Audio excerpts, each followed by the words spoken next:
तो hello everyone, first of all my name is mister Tanush Sharma. तो hello guys, तो आज हम आए हैं एक छोटे से पॉडकास्ट में, तो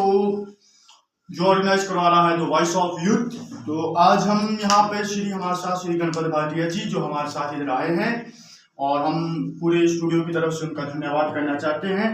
और आपको ये चीज़ मैं बताना चाहता हूँ कि जो हमारे साथ आए हैं जो इधर व्यक्ति है वो बहुत अनुभवी है, और जो उनका पॉलिटिकल करियर है और जो ऊपर से इनका गायक का करियर है वो बहुत ही उच्च स्तर पे रहा है इनके अपने समय पर। तो इसके साथ मिस्टर गणपत भाटिया, आप कुछ कहना चाहेंगे? धन्यवाद जी। मैं गणपत भाटिया, जैसा आपने मुझसे पूछा है कि मेरे पॉलिटिकल करियर के बारे में या मेरे सांस्कृतिक कार्यक्रमों के बारे में, तो इसमें मेरा कोई विशेष शौक नहीं था। क्या है कि कुछ मुझे अपने बुजुर्गों से मिली हुई एक उनका आशीर्वाद था, क्योंकि वो भी अपने समय पर एक अच्छे कलाकार थे, और उन्हीं के कारण मैंने भी इस चीज़ का अपना शौक, मुझे भी शौक हुआ और मैंने भी इस दिशा में अपना कदम उठाया और छोटे मोटे सांस्कृतिक कार्यक्रमों में पार्टिसिपेट किया, जिसे लोगों ने बहुत ही सराहा है और मुझे अपना प्यार किया। अच्छा, तो जैसे कि इसके लिए मेरा कोई विशेष वो नहीं था, लेकिन क्या हुआ कि 2001 में ये डाला पंचायत काफ़ी बड़ी हुआ करती थी, जिसकी अब 3 पंचायतें बनी, और मुझे यहाँ से लोगों ने एक वार्ड मेंबर के लिए लोगों ने मुझे ये कार्य करने के लिए मुझे आदेश दिया और मेरा नामांकन करवाया, और मैंने इस डाला ग्राम पंचायत के ब्राइली वार्ड से अपना एक सदस्य पद के रूप से अपना एक पॉलिटिकल कैरियर शुरू किया, और उसे 10 साल तक बखूबी निभाया। अच्छा, तो जैसे कि आपने बोला कि जो आपके समय में जो आपका पॉलिटिकल करियर है एक मेंबर के रूप से स्टार्ट हुआ था, तो जैसे कि हमने गांव वालों से भी सुना था कि जैसे आप सिर्फ कह सकते हैं कि आप लेटर जो है मैक्सिमम जगह पे पहुंचाते हो बना के, बड़े बड़े अधिकारियों तक आपके लेटर जाते हैं यहाँ पे डालाघाट से। तो आप उन चीज के बारे में कैसे बता सकते हैं कि आपने जो कला है, वो जो लिखने की कला है, वो किस व्यक्ति से सीखी? इसके लिए सारा श्रेय में अपने जो हमारे वक्त में गुरु हुआ करते थे स्कूल में, जो हमारे अध्यापक थे, बहुत ही आदरणीय और बहुत ही उच्च कोटि के अध्यापक थे और शिक्षित थे। उनके द्वारा जो भी हमें शिक्षा दी गई उसे हमने अपने ध्यान में बिठा लिया, और यहाँ से खास मैक्सिमम मेरे हाथ से हर विभाग के लिए, हर मंत्रालय के लिए, हर और आधिकारिक मंत्रियों के लिए कहीं कोई भी लिखा पढ़ी का कोई भी काम होता है तो इससे लोग मेरे से करवाते थे। अब तो खैर यहाँ पर तहसील आ गई है और तहसील में सारे काम होते हैं, लेकिन पहले बहुत दूर जाना पड़ता था कि यहाँ के छोटे मोटे कोई भी काम या किसी की कोई दरख्वास्त या प्रार्थना पत्र कोई लिखना करना था किसी विभाग के लिए, तो मैं सब करता था। इसके लिए सारा श्रेय मैं अपने उस वक्त मेरे जिनके पास मैंने शिक्षा ग्रहण की स्कूल में, उन अपने सभी गुरुओं को देता। तो आज तक कभी आपने किसी वकील के साथ या कुछ ऐसे वकील जो होते थे पुराने समय में, तो उनके साथ आज तक कभी आपने ऐसा काम किया हुआ कि जिनसे आप ये कह सकते हो कि हाँ मुझे इनसे भी कुछ अनुभव हुआ है? मेरे एक व्यक्तिगत जीवन में कुछ उलझने आई थी, जिसके स्वरूप मुझे किसी वकील से भी अपना उनका सहयोग लेना पड़ा था। उसमें अर्की के जाने माने स्वर्गीय श्री मेहरचंद शर्मा जी के साथ मेरा काफ़ी सानिध्य रहा, और उन्होंने मुझे उन्होंने मेरे का सहयोग भी किया, और मुझे कुछ भी लिखा पढ़ी, कई प्रकार की लिखा पढ़ी इत्यादि करने में मुझे शिक्षा दी, और उसी को मैंने लोगों के बीच में साझा किया है। ओके, तो जैसे कि आपने बताया कि आपका थोड़ा बहुत गाने का भी शौक रहा था अपने समय पर, तो आप अपने समय में शायद अच्छी खासे गायक भी रहे हो, तो आप उस चीज़ के बारे में क्या कहना चाहते हैं कि नॉर्मली कहाँ तक आपका जो है ये करियर था उस वक्त? उस वक्त एक तो यहाँ पर बहुत सारे अभाव हुआ करते थे। एक रामलीला मंच भी एक इतना उच्च कोटि में था, क्योंकि और किसी भी प्रकार का यहाँ पर मनोरंजन का साधन नहीं था। इसमें तो मुझे बचपन से ही अपने गाने बजाने का शौक था, और उसको मैंने लोगों के साथ मिल करके अच्छे अच्छे मंचों तक साझा किया, जिसको लोगों ने काफ़ी सराहा और मुझे भरपूर अपना प्यार दिया। ओके, तो जे आपने कभी किसी चैनल या फिर रेडियो चैनल में भी कभी अपना गाना प्रस्तुत किया है आज तक? हाँ, मेरे इसमें मैंने ऑडिशन दी है रेडियो में भी, और 1990 में हमारे यहाँ क्षेत्र के ही जो कि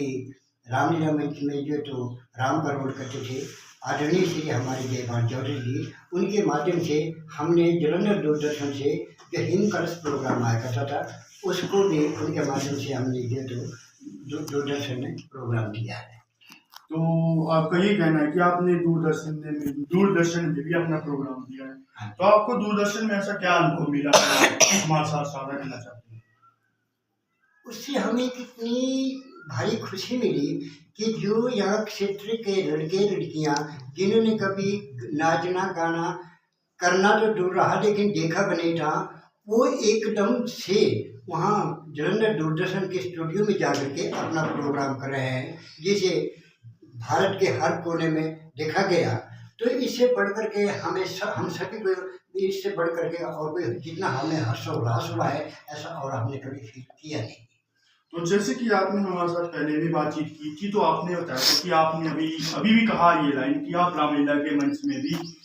रोल निभाते थे, तो आपका क्या कहना है कि आप उस समय किस चीज का या फिर किस किरदार का रोल निभाते थे और उसमें लोगों के प्रति आपकी क्या छवि बनी थी? दाड़ाघाट में यह राम मंच जो है रामलीला का आयोजन जो तो बहुत लंबे समय से होता आया है, जिसे हमारे यहाँ के एक परम आदरणीय जो हम स्कूल के अध्यापक थे हमारे श्री सुखदेव मधु जी, उनके समय से चला आया हुआ कार्यक्रम जब हमारी बारी आई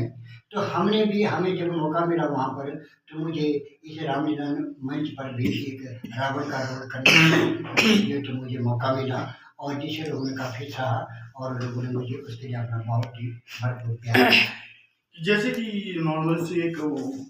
कहानी थी या फिर एक बता दी कि आपने हमें बताया भी था कि जैसे कि आप जब रामलीला में रावण का रोल निभाते थे तो जो आगे मैक्सिमम बच्चे होते हैं तो कई बार आपको देख के या फिर आपको इस रावण के रोल पे देख के इस तरह से मोहित हो जाते थे कि वो शायद मंच पे आना तो दूर वहां पे ही कई बार बेहोश हो जाते थे। क्या ये बात सच है? अभिनय के तहत जो मंच पर मैं आता था तो आगे जो छोटे छोटे बच्चे रामलीला देखने के लिए बैठते थे, अब अभिनय के तहत मेरी आवाज़ से कुछ बच्चे डर भी जाते थे। इसलिए उन दिनों ये भी हमारे संयोजकों ने प्रयास किया कि छोटे बच्चे जो तो आगे ना बैठे, क्योंकि एक अभिनय के तहत मेरा एक अपना अंदाज था रोल का निभाने का। अच्छा। तो आपने बताया था हमारे को कि आप मेंबर भी रह चुके थे कुछ समय पहले, तो आपके समय में मेंबर जब आप बने थे तो आपके समय पे जनता को आकर्षित करने के लिए क्या क्या दुविधा आई और अपने ऊपर ट्रस्ट बनाने के लिए जनता के प्रति आपने क्या कैसे कदम लिए? मैं बहरहाल जिस गांव में एक गांव में रह रहा हूँ, यहाँ का मैं एक हाल निवासी था और मैं इस वार्ड के जिसमें 4-5 गांव पड़ते थे, गोहा, मजेर, गोंद, बरेली, धमोक आदि ऐसे 4-5 गांव थे जिनका मैंने प्रतिनिधित्व किया और लोगों के बीच में जो कुछ भी उनकी समस्याएं थी, उनकी अगर किसी की अपने व्यक्तिगत उलझने थी उनको सुलझाया और यहाँ पर जितना भी संभव हो सका इन 3-4 गाँव में मैंने जो तो जितना भी वहाँ पर कोई समस्या रास्ते की थी, कूड़ की थी, टैंक की थी, स्कूल ब्राइड स्कूल में वहाँ पर दंगा लगना था स्कूल के आगे ग्राउंड में, तो ऐसे जो भी लोगों के बीच में मैंने जो काम किया तो लोगों ने मुझे फिर आगामी 5 साल और फिर चुनाव में जिताया था और मैंने 10 साल पंचायत सदस्य रूप में ब्राइड वार्ड से काम किया। अच्छा। तो मेरा एक सवाल और है, जैसे आप पंचायत में भी काम कर चुके हैं तो आपने ऐसे पोस्टर जो आजकल चाहिए होंगे, जैसे ये पोस्टर है, नॉर्मली मैं इस चीज़ की व्याख्या नहीं करना चाहता कि ये पोस्टर है किसका, परंतु फिर भी ऐसे कई बार पोस्टर मिल जाते हैं हमारे को, तो इन पोस्टरों को लगाने की क्या मान मर्यादा हम रखें उस वक्त? इन पोस्टरों के माध्यम से जनप्रतिनिधि सिर्फ इतना दिखाते हैं, वो अपने भाव प्रकट किए होते हैं उन्होंने कि मुझे अगर जनता मौका देती है, मुझे अपने मत का प्रयोग करके मुझे विजयी बनाती है, तो वो उन्होंने 5 साल में क्या क्या काम करने हैं ऐसा उन्होंने एक अपना एक एजेंडा बना करके ये अपील स्वरूप जो तो लोगों के बीच में ये ऐसे पोस्टर आदि बना करके ये हर जगह पर सबको बांटे होते हैं और कई जगह दीवारों में भी लगा रखते हैं, जबकि दीवारों पर लगाना ठीक नहीं है, क्योंकि इसे स्वच्छता को भी हमें नज़र में रखना है कि ताकि किसी के घर आंगन में हम पोस्टर ना लगाएं, लोगों को बांटे और अपने भाव के जो साथ व्यक्त करें, उनके मत का आग्रह करें। तो जैसे कि आपने बताया कि हमें स्वच्छता का भी पालन करना चाहिए पोस्टर को लगाते समय, तो आप मुझे एक चीज बताइए कि जो ये पोस्टर है वो हमें कहाँ कहाँ नहीं लगाने चाहिए। पोस्टर हमें किसी के घर में नहीं लगानी चाहिए। इन पोस्टरों को किसी सार्वजनिक स्थान पर, यदि किसी का वहाँ पर भी गुजर ऐतराज ना हो, क्योंकि इनको लगाने से क्या है कि दीवारें गंदी हो जाती है। हाँ, लोगों का आज मैक्सिमम मतदाता पढ़ा लिखा है, उनके घर जाकर के दो और उनको पढ़ाओ, वो खुद पढ़ेंगे और आपके वापस समझ जाएंगे, और जो उनको सही लगेगा उसके लिए वो अपना मत का दान कर देंगे। तो जैसे कि आपने एक शब्द बोला था अपनी लाइन में, जो उसका नाम था अपील, तो इससे हम क्या समझे कि अपील होती क्या है। एक जनप्रतिनिधि की एक मतदाता के प्रति एक उसका अपना के भाव प्रकट करता है कि मैं ये, अगर आप अपने मत का दान कर मुझे विजयी बनाते हैं तो मैं 5 साल में जो भी आपको काम करूंगा, वो उसके क्षेत्र की समस्या को लिखित रूप में कि आप लोग हमारे पंचायत क्षेत्र में ये समस्या है, और अगर मुझे मौका मिलता है तो अपील के माध्यम से उनको पूरा करने के एक लोगों के बीच में अपने विचार साझा किए। तो एक डिस्कशन और करना चाहूंगा आपके साथ, जो ये पंचायत राज्य है, कि आप मान लो आपसे क्वेश्चन करते हैं कि पहले की पंचायत और अब की पंचायत, यानी आपके समय में जब आपने इलेक्शन लड़ा था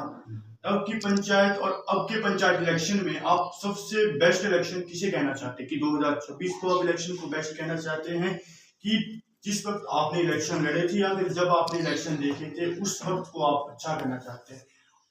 मैंने इसी नियमन पद पर पंचायत सदस्य के रूप में 2001 से कार्य करना शुरू किया था, और 10 साल तक मैं यह कार्य करता रहा। इसमें विशेष करके बात ऐसी रही है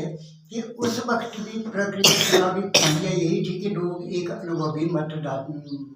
जनप्रतिनिधि को अपने मत का दान करते थे ताकि वो उनकी आकांक्षा पर खरा उतर सके, और वही सेम आज चल रहा है। आज भी जनप्रतिनिधि अपनी अपील करता है तो बस अपने मत का आग्रह करता है, और जो 5 साल में अपने क्या क्या काम करने हैं उसके लिए अपनी अपील पेश करता है। फिर भी आप सबसे बेस्ट इलेक्शन किसे कहना चाहेंगे। आज के समय में हो रहे इस इलेक्शन को मैं सबसे बेस्ट समझता हूँ, क्योंकि अब अधिकाधिक लोग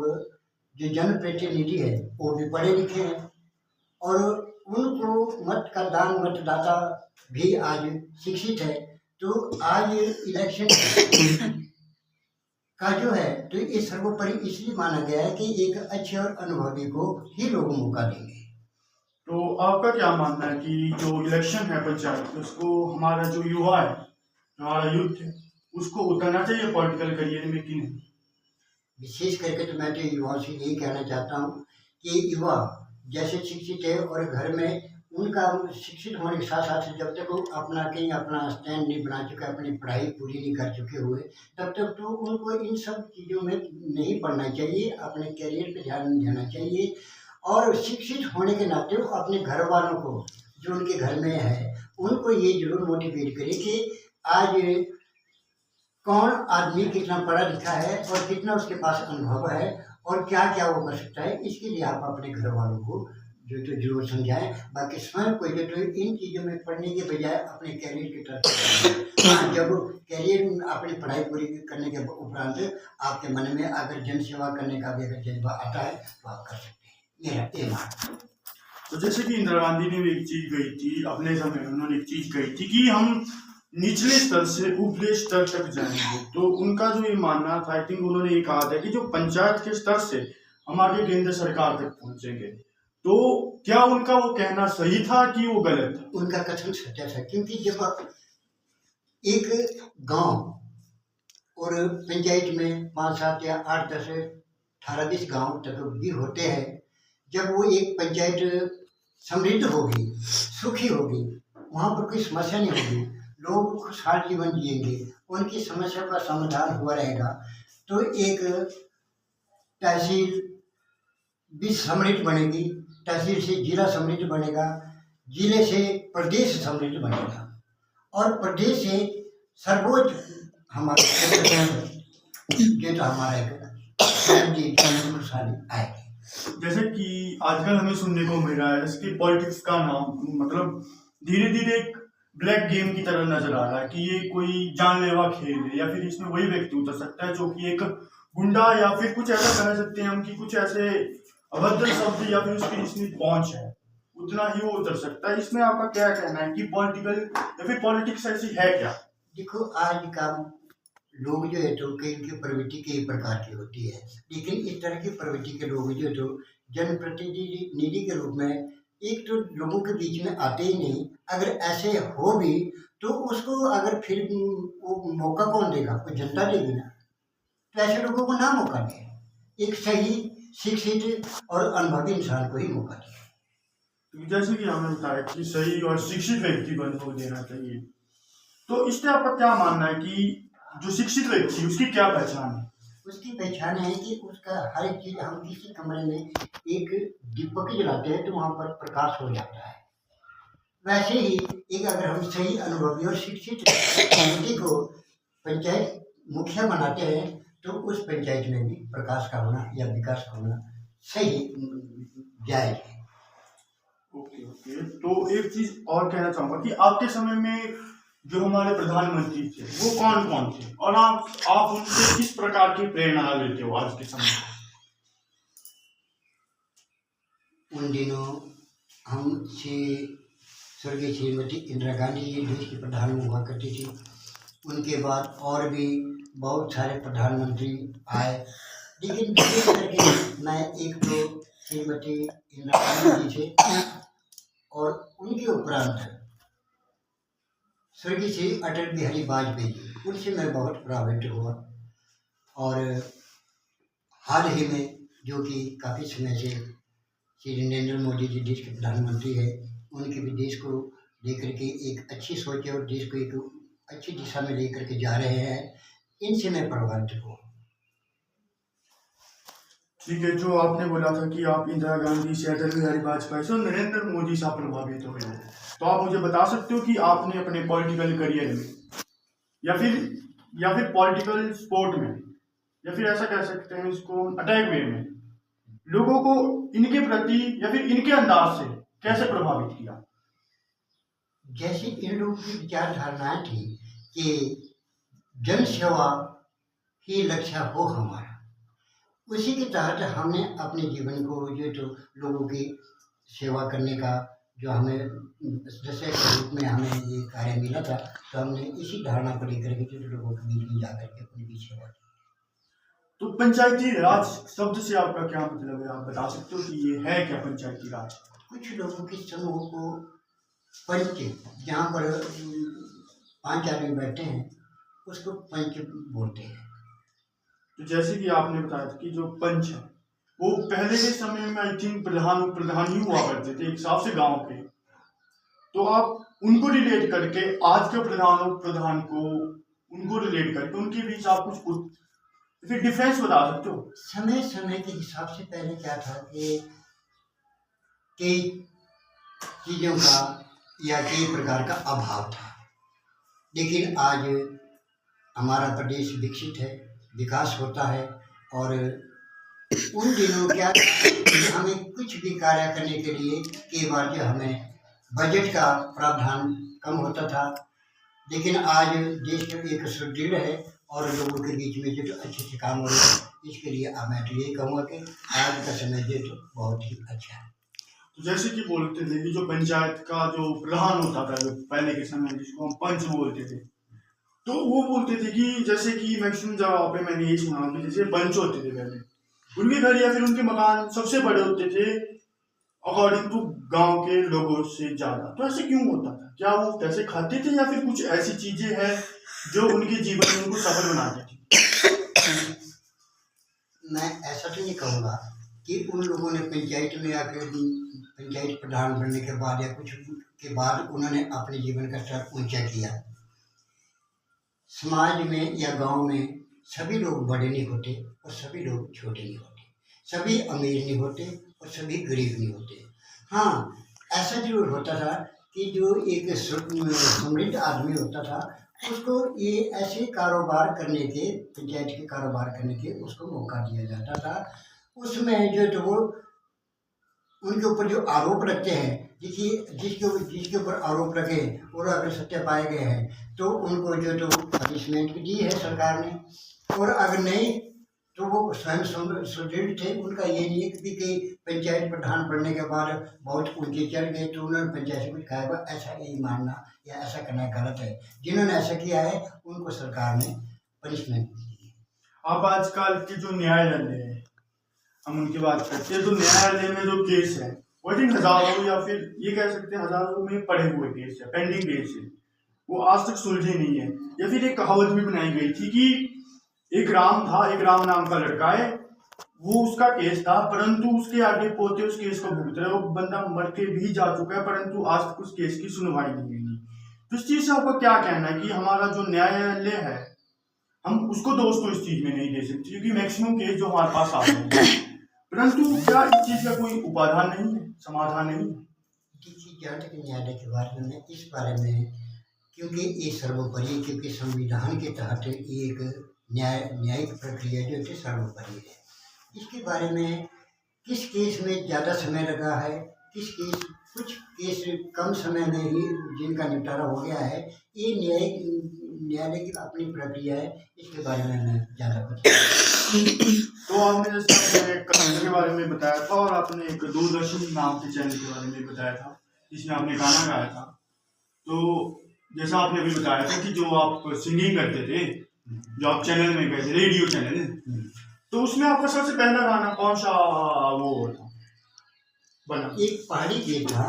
वही काफ़ी सुनने की बात है। बहरहाल मैं आपसे कहना चाहूँगा कि अभी मुझे याद नहीं आ रहा है, बाकी मेरा एक शौक था और अब तो अवस्था के हिसाब से अभी नहीं, फिर भी आज आप लोगों ने मुझे अपने यहाँ पर जैसे इंटरव्यू में मुझे शायद किया और मेरे अनुभव के बारे में या मेरे जीवन के बारे में आपने पूछा, इसके लिए तो मैं जितना मुझे ज्ञात है या जितने मुझे याद है वो मैंने अधिकाधिक तौर पर आपसे साझा कर दिया। तो क्लाची का हम क्या मानते हैं? जो आपने बताया था हम आपको क्लाची था, रामलीला था, शब्द था, तो उससे क्या हम अनुभव मान सकते हैं? क्लाची था क्या या फिर ये है क्या? क्लाची शब्द रामलीला तो एक, जैसे आपने बताया ना क्लाची, जयपाल से संबंधित एक क्लाची शब्द बताया था आपने, शायद मेरे को बोलने मिस्टेक हो रही है। नहीं, एक हमारे को ग्रुप में जो हमने प्रोग्राम दिया था, हिमकलश प्रोग्राम, वो ऑर्गेनाइज करा था हमारे आदरणीय श्री जयपाल चौधरी जी ने। अच्छा। और वो जनरल दूरदर्शन से ये हुआ था, ये 1990 की बात है। अच्छा, 1990 की बात है। तो उस वक्त आप गायक थे? प्रोग्राम होते थे, हिमकलश प्रोग्राम आता था जनरल दूरदर्शन से। तो यहाँ के लड़के लड़कियाँ जिन्होंने गाना बजाना करना तो दूर रहा बल्कि देखा भी नहीं था, उनको श्री चौधरी साहब ने जनरल दूरदर्शन से हिमकलश प्रोग्राम के माध्यम से पूरे भारत में उसका संचार करा। क्या आज तक आप कोई फैमिली बैकग्राउंड में भी पॉलिटिक्स या फिर पॉलिटिकल करियर में किसी का योगदान है? नहीं, मेरे उपरांत क्योंकि आगे जो था किसी को ऐसा शौक नहीं, आपके पीछे भी किसी को हुआ था या फिर हमारे जैसे अभी पीछे टाने वाले में जो हमारी जिला परिषद है, जो मेरे भाई की लड़की थी और वो पहले अपने ग्राम पंचायत ज्ञाना में 2-3 बार पंचायत प्रधान रही है और उसके बाद दूसरे भाई की लड़की उपसंघ हुई पंचायत में, पहले भी पंचायत के प्रधान रह चुकी और आज कर भी पंचायत प्रधान पद के लिए खड़ी हुई। तो आखिर में आप क्या कहना चाहेंगे कि पंचायत के इलेक्शन किस प्रकार से होने चाहिए और इनमें हमें किस किस चीज का ज्ञान होना चाहिए और मतदाताओं को वोट किस प्रकार से करनी चाहिए, और आप हमारे जो नए मतदाता है उनको आप क्या शिक्षा देना चाहते हैं या फिर क्या बात कहना चाहते हैं इस मंच से कि आप किस प्रकार का मत या फिर अपना अनुभव चुने या फिर आप मतदाताओं को क्या नई सीख देना चाहते हैं? मेरा तो खास करके जो नए मतदाता जिन्हें अपना मत का दान करना है, मेरा तो उनसे यही कहना है कि एक तो उन्हें, क्योंकि खुद भी 18 साल हो चुके हैं और उन्हें शिक्षा का भी काफ़ी ज्ञान हो चुका हुआ है, +2 से ऊपरी तक जा चुके हैं। एक तो उन्हें स्वयं भी इस चीज़ का ज्ञान है कि आज हमने किसी प्रतिनिधि को अपने मत का दान करना है तो हम किसी ऐसे प्रतिनिधि, क्योंकि जब वो शिक्षित है तो किसी प्रतिनिधि का उसको भी पहचान कर सकते हैं कि अनुभवी और किसी शिक्षित है और जिसका लोगों के बीच में उठना बैठना, जिसको सामाजिकता के बारे में ज्ञान हो, पंचायत समाज की बातों का ज्ञान हो, ऐसे प्रतिनिधि को अपने मत का दान करना है। ये मैं आज के नए मतदाताओं से अपनी अपील करता हूँ। तो उनको आप क्या शिक्षा देना चाहते हैं नए मतदाताओं को? या फिर उनके आने वाले करियर को आप क्या शिक्षा देना चाहते हैं इस मंच के द्वारा? मैं उनको ये कहना चाहता हूँ कि वो मत का प्रयोग करने के बाद जो प्रतिनिधि पंच के रूप पर वहाँ पर बैठता है, उनसे अपने क्षेत्र के विकास के लिए, जैसे ग्राम सभा की बैठक होती है या पंचायत की बैठक होती है, उसमें जा करके अपने गांव की समस्या जो वहाँ पर बताए और उनका निवारण करवाए। तो इसी के साथ जो हमने इन्होंने बताया था, और आखिर में बस इतना कहना चाहूँगा कि आप स्टूडियो का या फिर कुछ ऐसी चीज़ों का अपना अनुभव शेयर करना चाहते हैं तो आप कर सकते हैं, कुछ ऐसा अनुभव जो आप हमारे ऑडियंस को बताना चाहते हैं। मुझे ये जान करके बहुत खुशी है कि आपके इस स्टूडियो ने जो मुझे अपने स्टूडियो में आने का और मुझसे के मेरे विचार जानने की जो आपने जो कोशिश की, इसके लिए मैं आपको बहुत बहुत धन्यवाद करता हूँ। और आपको इस स्टूडियो, ये आपका स्टूडियो, आपका ये चैनल दिन दुगनी रात चौगुनी तरक्की करे, ऐसे मेरा आपके लिए आशीर्वाद है और यही मेरी कामना है। तो इसी के साथ धन्यवाद आप सभी का इसके साथ जुड़ने के लिए। हमारा चैनल को लाइक, सब्सक्राइब और कमेंट करना मत भूलना। इसी के साथ जय हिंद, जय भारत, जय हिमाचल। धन्यवाद।